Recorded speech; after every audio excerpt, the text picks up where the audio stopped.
الحمد لله رب العالمين والعاقبة للمتقين والصلاة والسلام على سيد الأنبياء والمرسلين أما بعد تفسیر القرآن الکریم سورۃ البقرہ آیت نمبر 210 اعوذ باللہ من الشیطان الرجیم هل ينظرون إلا أن يأتيهم الله في ظلل من الغمام والملائكة وقضي الأمر وإلى الله ترجع الأمور۔ وہ اس کے سوا کس چیز کا انتظار کر رہے ہیں کہ ان کے پاس اللہ بادل کے سائے بانوں میں آ جائے اور فرشتے بھی، اور کام تمام کر دیا جائے اور سب کام اللہ ہی کی طرف لوٹائے جاتے ہیں۔ اب دلائل دینے کے بعد، دلیلیں پیش کرنے کے بعد مخلوق کو ایمان لانا چاہیے۔ دلائل کے انبار لگ گئے ہیں۔ اب اگر کوئی شخص حق کو واضح ہو جانے کے بعد ایمان نہیں لاتا اور معجزات طلب کرتا رہتا ہے، اسے یہ جان لینا چاہیے کہ غیبی حقیقتیں ظاہر ہونے کے بعد ایمان لانے کا پھر کوئی فائدہ نہ ہوگا۔ اس لیے اللہ کریم نے فرمایا هل ينظرون الا ان تأتيهم الملائکہ او یأتی ربک او یأتی بعد آیات ربک یوم یأتی بعد آیات ربک لا ينفع نفسا ایمانها لم تکن آمنت من قبل۔ سورۃ الانعام 158۔ وہ اس کے سوا کس چیز کا انتظار کر رہے ہیں کہ ان کے پاس فرشتے آئیں یا تیرا رب آئے یا تیرے رب کی کوئی نشانی آئے۔ جس دن تیرے رب کی کوئی نشانی آئے گی، لا ينفع نفسا ایمانها، کسی شخص کو اس کا ایمان فائدہ نہ دے گا جو اس سے پہلے ایمان نہ لایا تھا۔ اتنے واضح دلائل کے بعد اب یہی باقی رہ جاتا ہے کہ ان کے پاس اللہ تعالی خود بادل کے سائے بانوں میں آ جائے اور فرشتے بھی، اور پھر کام تمام کر دیا جائے۔ دنیا تو بظاہر اور لوگوں کے پاس معاملات لے جائے جاتے ہیں، اس وقت سارے معاملے اکیلے اللہ کے سامنے پیش ہوں گے۔ قیامت کے دن اللہ تعالیٰ اور فرشتوں کے زمین پر اترنے کا ذکر قرآن مجید میں کئی مقامات پر ہے۔ وَجَاءَ رَبُّكَ وَالْمَلَكُ صَفًّا صَفًّا، سورۃ الفجر 22 نمبر آیت۔ اور تیرا رب آئے گا اور فرشتے جو صف در صف ہوں گے۔ فرمایا هل ينظرون الا ان تأتيهم الملائکۃ او یأتی ربک، وہ اس کے سوا کس چیز کا انتظار کر رہے کہ ان کے پاس فرشتے آئیں یا تیرا رب آئے۔ تمام صحابہ اور تابعین اللہ تعالیٰ کے نزول پر ایمان رکھتے تھے۔ اب یہ نزول کیسا ہے؟ جیسے اس کی شان کو لائق ہے۔ اس کے نزول کی کیفیت کو بیان کرنا یا اس کو ٹٹولنا یہ شریعت کے خلاف ہے۔ بس ہمارا ایمان ہے اللہ نزول فرمائے گا، یا حدیث میں آتا ہے کہ آخری پہر اللہ تعالیٰ آسمان دنیا پر نزول فرماتا ہے۔ کیسے نزول فرماتا ہے؟ پھر سوال لوگ کرتے ہیں کہ جب نزول فرماتا ہے پھر اوپر نہیں ہوتا، وہ جگہ خالی ہو جاتی ہے اس کی کرسی؟ سبحان اللہ و بحمدہ۔ یہ بدعتیوں کے سوالات ہیں۔ بس جیسے نزول فرماتا ہے، کیسے؟ جیسے اس کی شان کو لائق ہے۔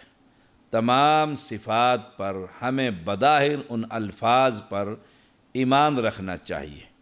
اسی کو عقیدہ توحید الاسماء والصفات، جس پر بہت سے لوگوں کو غلطی لگی ہے، انہوں نے اللہ کی صفات کی تعویلیں کی ہیں، اور کس طرح اترے گا، وہ عرش پر کس طریقے سے ہے، سبحان اللہ و بحمدی، وہ پھر تشبیہ دیتے ہیں کہ جیسے مخلوق اترتی ہے اوپر سے نیچے، ایسے اللہ اترتا ہے۔ یہ سب چیزیں اہل بدعت۔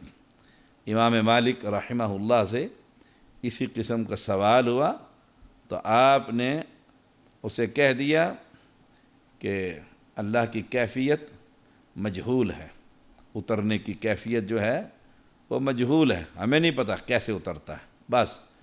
اور السوال بدعہ، یہ سوال بدعیوں کے، اور اس بندے کو اپنی مجلس سے اٹھا دی، اٹھ جا میرے اس مجلس کے اندر سے۔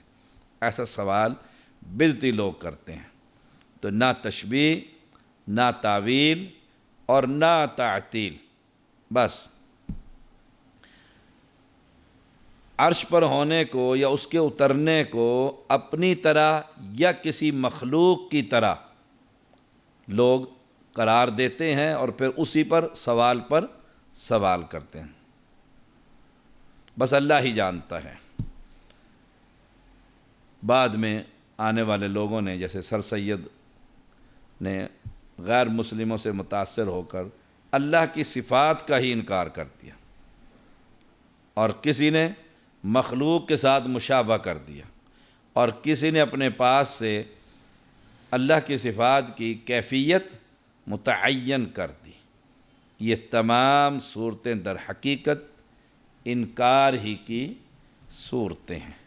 آئیے دیکھتے ہیں سورۃ الحاقہ، 29واں پارہ سورۃ الحاقہ کی 16 نمبر آیت میں اللہ تعالیٰ کیا فرماتے ہیں۔ فرمایا مالک کریم نے وانشقت السماء فہی یومئذ واہیہ، آسمان پھٹ جائے گا اور اس دن بالکل بودا ہو جائے گا۔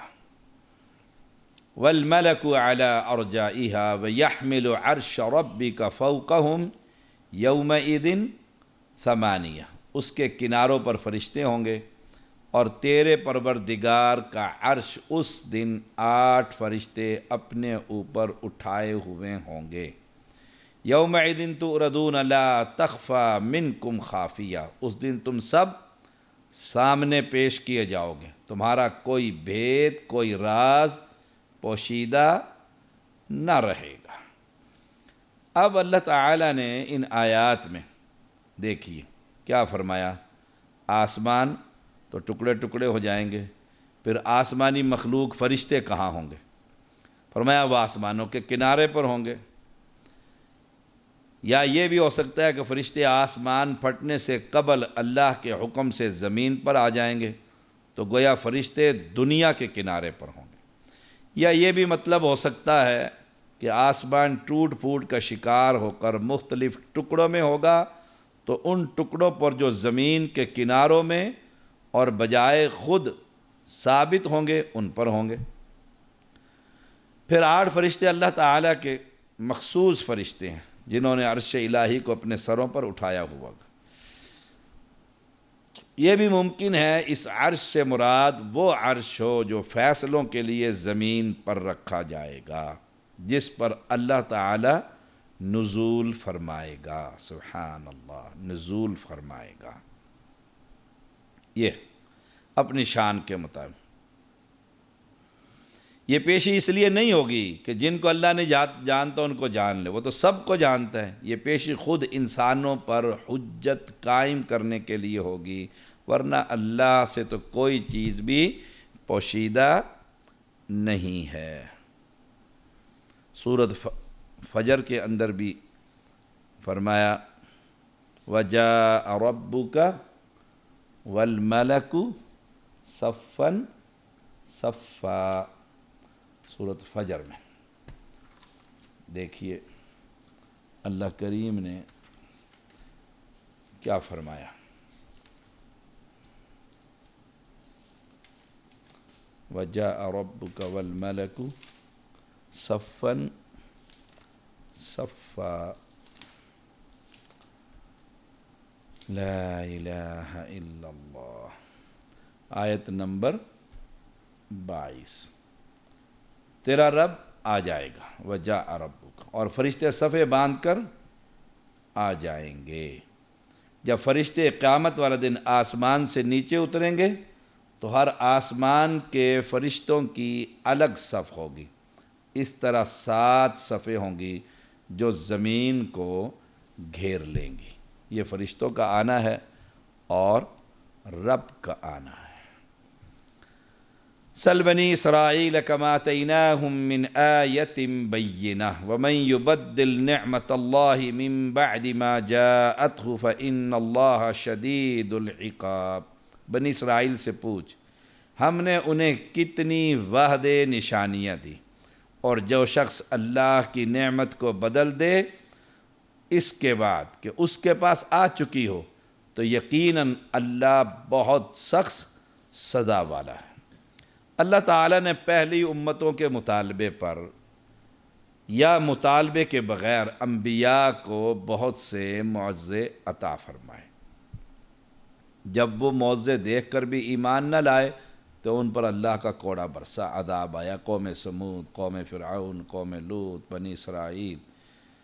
اب جب اللہ تعالیٰ اور فرشتوں کے اترنے کا مطالبہ حد سے زیادہ ہونے لگا تو کفار عرب سے کہا جا رہا ہے کہ بنی اسرائیل سے پوچھ لو، ہم نے انہیں کتنی واضح نشانیاں دکھائیں، عصائے موسیٰ، ید بیضا، طوفان، ٹڈیاں، سمندر کا پھٹنا، صحرا میں بادل کا سایہ، 12 چشموں کا ایک پتھر سے پھوٹنا، من و سلوہ کا نزول، تو انہوں نے ان نعمتوں سے کوئی فائدہ نہ اٹھایا جو تم اٹھاؤ گے۔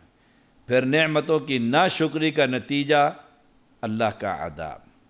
وَمَا مَنَعَنَا أَن نُرْسِلَ بِالْآيَاتِ إِلَّا أَن كَذَّبَ بِهَا الْأَوَّلُونَ۔ بنی اسرائیل 59۔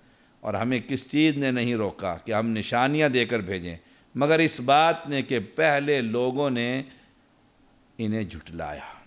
پہلے لوگوں نے بھی نشانیاں مانگی، اللہ نے دیں، دیکھ کر بھی ایمان نہ لے کر آئے۔ ایسی بدبخت قوم تھی کہ اللہ سے سوال کرتے، اللہ انہیں نشانیاں دکھاتا، دیکھنے کے بعد پھر بھی ایمان نہ لاتے۔ ایسے ہی مکہ کے مشرکین بھی رسول اللہ صلی اللہ علیہ وسلم سے یہی سوال کرتے رہتے۔ کبھی کہتے یہ وادی سرسبز ہو جائے، کبھی یہ پہاڑ سونے کا ہو جائے، کبھی آسمان سے ہمارے سامنے اوپر چڑھو، اوپر سے کتاب لے کر آؤ۔ پھر کہتے پھر بھی نہیں مانیں گے جب تک اللہ اور فرشتہ ایک ساتھ نہیں اترے گا اور یہ کہے گا نہیں یہ اللہ کا رسول ہے اور یہ میں فرشتہ ہوں۔ ایسی تو اللہ نے ان کی تنبیہ کی کہ تم سے پہلے بھی قوموں نے ایسے ہی سوال کیے تھے، تو اللہ تعالیٰ کے ان نعمتوں کو دیکھ کر بھی وہ مسلمان نہ ہوئے، صفحہ ہستی سے مٹا دیے گئے۔ زُيِّنَ لِلَّذِينَ كَفَرُوا الْحَيَاةُ الدُّنْيَا وَيَسْخَرُونَ مِنَ الَّذِينَ آمَنُوا وَالَّذِينَ اتَّقَوْا فَوْقَهُمْ يَوْمَ الْقِيَامَةِ وَاللَّهُ يَرْزُقُ مَن يَشَاءُ بِغَيْرِ حِسَابٍ۔ ان لوگوں کے لیے جنہوں نے کفر کیا دنیا کی زندگی خوشنما بنا دی گئی ہے، اور وہ ان لوگوں سے مذاق کرتے ہیں جو ایمان لے آئے، حالانکہ جو لوگ ڈر گئے وہ قیامت کے دن ان سے اوپر ہوں گے، اور اللہ جسے چاہتا ہے بے حساب دیتا ہے۔ کفار کے ایمان نہ لانے کا باعث ان کی نگاہ میں دنیا کا بہت مزین ہونا ہے، دنیا کا بہت مزین۔ مومن جو آخرت کی نعمتوں کے مقابلے میں دنیا کی زیب و زینت کو کچھ بھی نہیں سمجھتے۔ کفار کے خیال میں یہ دیوانے، یہ مسیتڑ، یہ مولوی، یہی حالت یہاں بھی ہے، یہی مکہ کے مشرکین کی تھی۔ وہ سمجھتے تھے یہ دنیا ہی سب کچھ ہے، یہ دنیا کے اندر سیاست، چودراہٹ، عہدے، یہی سب کچھ ہے، اور دنیا کے اندر اور آخرت کچھ تو ایسے مشرکین تھے کہتے تھے ہمیں دنیا میں بھی مال و نعمت اللہ نے دی ہے، آخرت میں بھی اس سے بھی زیادہ دے گا۔ اور جو مسلمان تھے جو ہر وقت اللہ سے ڈرتے رہتے، غربت کی زندگی گزارتے، دنیا کی نعمتوں کے پیچھے نہ دوڑتے، آخرت کی محنت کرتے رہتے، وہ انہیں طعن و تشنیع کا نشانہ بناتے۔ من و عن، بالکل ایسے ہی آج بھی یہی کیفیت ہے۔ دنیا دار وہ سمجھتے ہیں یہ دنیا ہی ہے، یہ بنگلے، یہ کوٹھیاں، یہ مال و متاع، یہ عہدے، یہ چدراہٹ، یہ آگے پیچھے گن مین، دروازہ کوئی کھول رہا ہے کوئی بند کر رہا ہے، اور یہ اسمبلیوں میں بیٹھنا، سب کچھ یہی کچھ ہے۔ یہ دنیا مزین کر دی گئی ہے ان کے لیے۔ وہ اپنی اولادوں کو بھی اسی پر نسل در نسل محنتیں اور مشقتیں، اپنی پارٹی، اپنی جماعت، اپنے عہدے کے لیے، اور پھر دیندار طبقے کے ساتھ مذاق، دیندار طبقے کے ساتھ مذاق۔ یہ ہر وقت مسجد میں، ان کو تو عقل نہیں ہوتی، یہ تو بے وقوف لوگ ہیں، یہ تو دقیانوس ہیں، انہیں کیا خبر دنیا کیا ہے، ان پر طعن و تشنیع کرتے ہیں۔ حتیٰ کہ اگر ایک باپ کے 3 بیٹے ہوں تو ایک بیٹا اگر مسلمان ہو جائے اور مسجد اور نماز اور داڑھی اور اسلام اور آخرت، تو وہ فکر مند رہتا ہے، فکر مند رہتا ہے کہ یہ بچہ تو مسجد میں چلا گیا، یہ کیا کمائے گا، یہ کھائے گا کہاں سے، اس کا گزارا کیسے ہوگا، سبحان اللہ و بحمدہ، اسے یہی فکر لگی رہتی ہے۔ باقی میرے پاس ایک نہیں، درجنوں نہیں، اللہ اکبر، کتنے والدین آتے ہیں کہ یہ روزانہ ہمارا بچہ ہم سے 3000 5000 لے کر جاتا ہے اور چرس پیتا ہے، نہ دے تو گھر میں برتن توڑتا ہے۔ اگر ان کا دوسرا بچہ مسجد میں آن، دیکھو جی ہر وقت یہ مسجد میں پڑا رہتا ہے، پڑھتا نہیں ہے، سبحان اللہ و بحمدہ، سبحان اللہ العظیم۔ کفار کے خیال میں یہ دیوانے لوگ ہیں، انہیں دنیا کی سمجھ ہی نہیں، اس لیے وہ پھر شریعت کا مذاق اڑاتے ہیں، داڑھی کا مذاق اڑاتے ہیں، اسلام کا مذاق اڑاتے ہیں، جنت کا مذاق اڑاتے ہیں، دوزخ کا اور آخرت کا مذاق اڑاتے ہیں، کہ وہ یہ سمجھتے ہیں آخرت کس نے دیکھی، صدیوں سے ہم سنتے آ رہے ہیں قیامت قائم ہوگی، وہ تو کبھی قائم نہیں ہوئی ہے، سبحان اللہ۔ پھر انہیں ذلیل کرتے ہیں، ان کا پھر مشغلہ ہو جاتا ہے، جہاں دیندار آدمی بے دینوں میں بیٹھا تو بس اس کی پھر داڑھی پر اور اس کے شلوار قمیض پر اور اس کے لباس پر اور اس کے پھر ترک دنیا پر طعن و تشنیع اور مذاق، اعوذ باللہ۔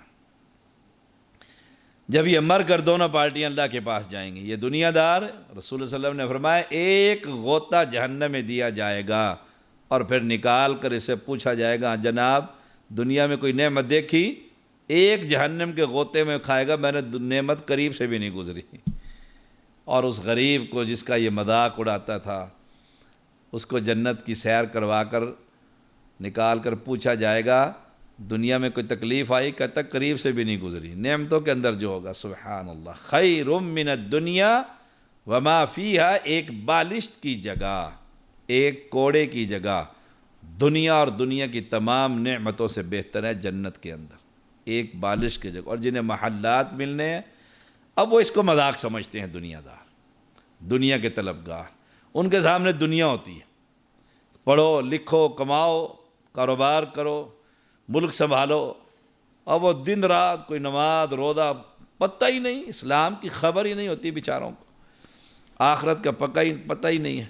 اب یہ دونوں پارٹیاں وہاں پہنچیں گی، جنتی جنت میں ہوں گے، اعلیٰ علیین میں ہوں گے، اور کفار تو جہنم کے اندر ہوں گے۔ یہ دنیا دار پھر وہاں لائن میں لگے ہوئے ہوں گے۔ اس لیے رسول اللہ صلی اللہ علیہ وسلم کا فرمان ہے کہ غریب آدمی امیر آدمی سے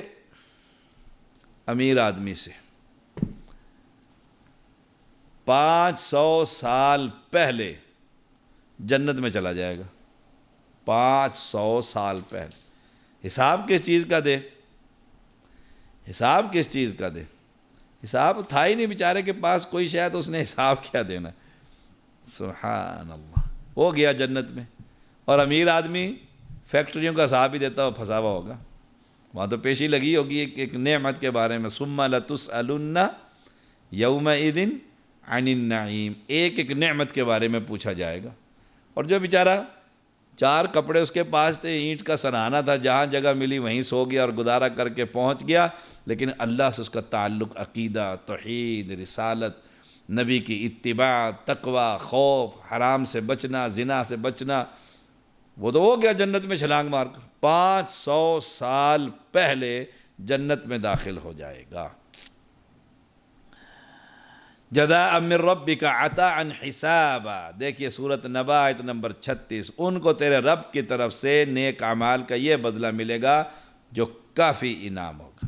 اور یہاں کیا ہے، واللہ یرزق من یشاء بغیر حساب، بغیر حساب کے اللہ بے حساب ان کو عطاءً کے ساتھ حساب، یہ مبالغے کے لیے آتا ہے، اللہ کہیں وہاں دینا، فراوانی، اللہ اپنی شان کے مطابق ان کو رزق عطا فرمائے گا۔ واللہ یرزق من یشاء بغیر حساب، بغیر حساب کے، بغیر حساب کے اللہ تعالیٰ جسے چاہتا ہے بے حساب، بغیر حساب، بے حساب، پیسہ ہی پیسہ، وہ اللہ کے راستے میں خرچ کرتا رہتا ہے، اللہ اسے اور دیتا رہتا ہے، وہ اور مسجدیں بناتا رہتا ہے، اور غریبوں کی مدد کرتا رہتا ہے، اللہ اسے اور مال و متاع دیتا رہتا ہے۔